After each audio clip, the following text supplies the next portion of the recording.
So if you're having the situation where your dryer runs, but there's no heat, the first thing you want to check is your power supply.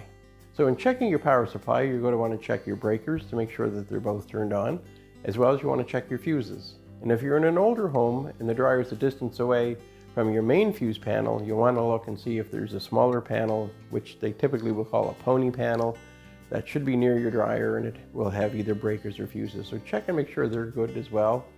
And of course, where your dryer plugs into the outlet, make sure that that's plugged in and nice and tight.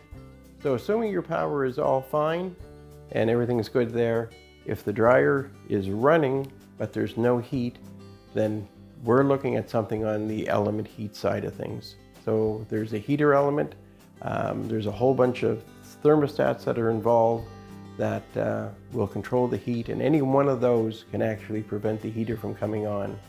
There's also some extra thermostats in there that are involved with the airflow. So if the airflow is poor and heat's starting to back up, there's a thermal fuse that's going to take out that heating circuit and possibly even eventually will shut the dryer down.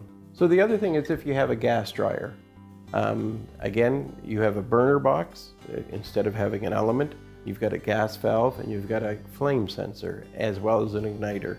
Those are the components that you're going to need to address as far as a no heat condition while your dryer is running, be it electric or gas.